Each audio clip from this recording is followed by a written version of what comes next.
السلام على أشرف المرسلين وعلى آله وصحبه أجمعين أما بعد.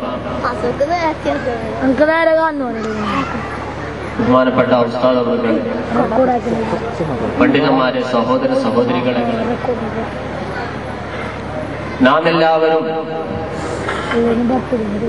വളരെയധികം ആകാംക്ഷയോടെ കാത്തു നിൽക്കുന്നത് ബഹുമാനപ്പെട്ട ഉസ്താദ് വെന്നിയൂർ അവരുടെ പ്രഭാഷണമാണ്.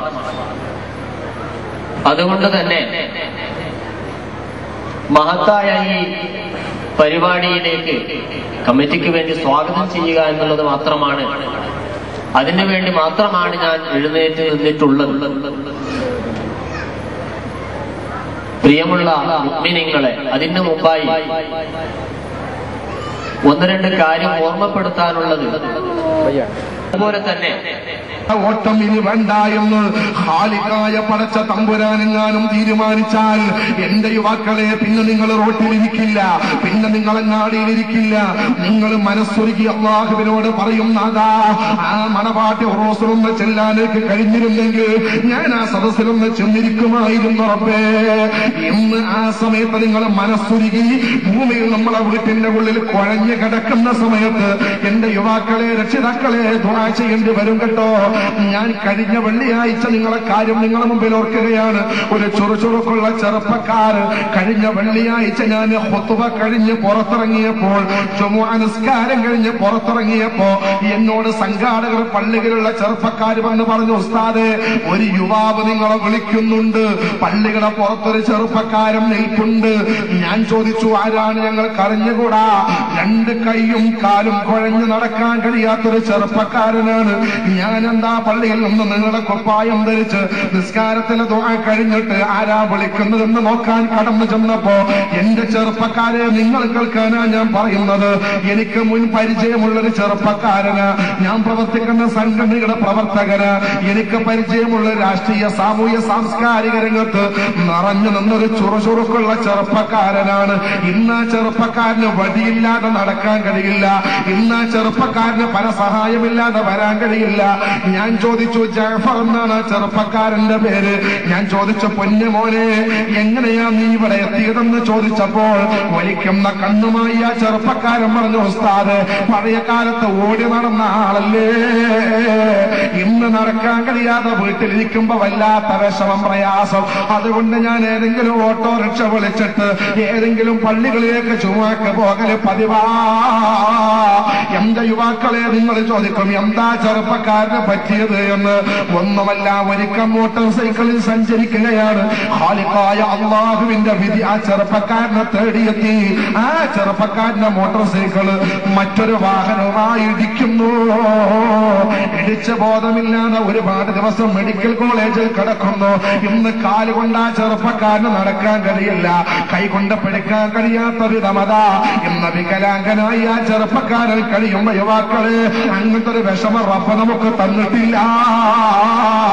ആ ഒരു വിഷമം തരാതെ ആവേശത്തോടെ നടക്കാൻ ഭാഗ്യം തന്ന റബ്ബ് ഇൽമിന്റെ സദസ്സിൽ പോയിരിക്കാൻ തന്ന ആരോഗ്യം മനസ്സിലാക്കാതെ റോഡ് കണ്ടിയാൽ, അങ്ങാടിയിലും പറമ്പത്തും ഇരുന്ന് കൊണ്ട് ശബ്ദം കേൾക്കുന്ന ഒരവസ്ഥ വന്നാൽ നാളെ അല്ലാഹു നമ്മളെ ശിക്ഷിക്കുകയില്ല എന്ന് ആര് പറഞ്ഞു? യുവാക്കളെ, രക്ഷിതാക്കളെ, ചിന്തിക്കുക. കാരണം സച്ചരിതരായ സ്വർഗമുണ്ടെന്ന് ഉറപ്പുള്ള മഹാന്മാരല്ലേ അല്ലാഹുവിന്റെ റസൂലിന്റെ സ്വഹാബത്ത്. അവർ നമ്മളെ പോലെയല്ല, സ്വർഗമുണ്ടെന്ന് ഉറപ്പാ. ആ സ്വഹാബത്തിനോട് പ്രവാചകൻ പറഞ്ഞത്, സ്വഹാബാ, എവിടെയെങ്കിലും നിങ്ങൾ സ്വർഗത്തിലെ തോട്ടം കണ്ടാൽ അതിൽ ഇരിക്കാതെ പോകരുത് സ്വഹാബത്ത്. ആരാണ് കൂട്ടത്തിൽ? ഉമർ ഇബ്നുൽ ഖത്താബ് ഉണ്ട്, മഹാനായ അബൂബക്കർ സിദ്ദീഖ് ഉണ്ട്. ആ സമയത്ത് സ്വഹാബത്ത് ചോദിച്ചു, നബിയേ, നാളെ മഹ്ശറ ലോകത്ത് കിട്ടാൻ പോകുന്ന സുവലോക സ്വർഗത്തിലെ പൂന്തോട്ടം എവിടെയാണ് ഹബീബേ? റസൂലുള്ളാഹിന്റെ മറുപടി, അത് അള്ളാന്റെ ദീന് പറയുന്ന സദസ്സാണ്, സദസ്സിൽ ചെന്നിരിക്കണേ, പോകരുത് സ്വഹാബത്തെ എന്ന് നമ്മുടെ കരളിന്റെ കഷ്ണമായ മുത്തുസത്ത് കരൾ നബി മുഹമ്മദ് മുസ്തഫ അതുകൊണ്ട് എന്റെ ശബ്ദം കേൾക്കുന്ന യുവാക്കളോട് വളരെ സ്നേഹത്തോടു കൂടെ ഞാൻ പറയുന്നു, അള്ളാഹുവിന്റെ കാവലാണ് നമുക്ക് വേണ്ടത്, പടച്ച തമ്പുരാന്റെ സഹായമാണ് നമുക്ക് വേണ്ടത്. അതിനുള്ള ഏറ്റവും വലിയ മാർഗം 5 നേരം നിസ്കാരമല്ല, റമദാൻ മാസം നോമ്പനുഷ്ഠിക്കലല്ല. യുവാക്കളെ, ചെറുപ്പക്കാരെ, നല്ലതിനോട് താല്പര്യമുള്ളൊരു മനസ്സുണ്ടാവലാ. ഇൽമിന്റെ സാസെന്ന് കേട്ടാ ചെന്നിരിക്കാനുള്ളൊരു മനസ്സ്, ഉറൂസെന്ന് കേൾക്കുമ്പോൾ അതിൽ പങ്കെടുക്കാനുള്ള താല്പര്യം, അങ്ങനെ ഒരു നല്ല മനസ്സ് നമുക്കുണ്ടാകുമ്പോ ഖാലിഖായ റബ്ബിന്റെ കാവൽ നമുക്കുണ്ടാകും, അള്ളാഹുവിന്റെ സഹായം നമുക്കുണ്ടാകും. അല്ലാതിരുന്നാൽ എവിടെ വെച്ചാണ് അള്ളാഹു നമ്മളെ പിടിക്കുക എന്ന് പറയാൻ കഴിയില്ല. പിടിച്ചതിന് ശേഷം കരഞ്ഞിട്ട് ഫലമുണ്ടാകില്ല. മനസ്സ് നന്നാവുക എന്നുള്ളതാണ്. ശരീരം നന്നാവുക എന്നതല്ല ഒരു മനുഷ്യൻ ആഖിറലോകത്ത് രക്ഷപ്പെടാൻ കാരണം. ഒരാള് 5 നേരം നിസ്കരിക്കുന്നുണ്ട്, ഒറ്റ നിസ്കാരവും അയാൾ ഖളാക്കാറില്ല. റമദാൻ മാസം ഒരു നോമ്പും അയാൾ ഖളാക്കാറില്ല. ഹജ്ജ് എല്ലാ വർഷവും അയാൾ ചെയ്യാറുണ്ട്. സ്വതക്കകൾ മുഴുവനും ഒരു മനുഷ്യൻ ചെയ്യാറുണ്ട്. എല്ലാ സൽക്കർമ്മങ്ങളും ഒരു ആണ് ഒരു പെണ്ണ് ചെയ്യാറുണ്ട്. ആ ആണും പെണ്ണും നാളെ റബ്ബിന്റെ സവിധത്തിൽ രക്ഷപ്പെടുമെന്ന് പറയാൻ നമുക്കാർക്കെങ്കിലും സാധിക്കുമോ? ആമുഖമായി ഞാൻ എന്റെ വിഷയത്തിലേക്ക് കടക്കുന്നു. ചോദിച്ചുകൊണ്ട് ആരംഭിക്കുകയാണ്. 5 നേരം അയാൾ നിസ്കരിക്കുന്നുണ്ട്, ഒറ്റ നിസ്കാരം അയാൾ ഖളാക്കുന്നില്ല. റമദാൻ മാസം അയാൾ മുഴുവനും നോമ്പനുഷ്ഠിക്കുന്നുണ്ട്, ഒറ്റ നോമ്പും അയാൾ ഖളാക്കാറില്ല. ഹജ്ജ് എല്ലാ വർഷവും അയാൾ ചെയ്യാറുണ്ട്, ഒരു വർഷവും ഹജ്ജ് ചെയ്യാത്ത വർഷവുമില്ല. ഇങ്ങനെയൊക്കെ ചെയ്യുന്ന ഒരു നല്ല മനുഷ്യനെന്ന് നമ്മൾ പറയുന്ന എല്ലാ ഇബാദത്തും ചെയ്യുന്നവര് ആണ് ഒരു പെണ്ണ്. ആ ആണും പെണ്ണും നാളെ റബ്ബിന്റെ കോടതിയിൽ രക്ഷപ്പെടുമെന്ന് പറയാൻ നമുക്ക് കഴിയുമോ? സാധ്യമല്ല.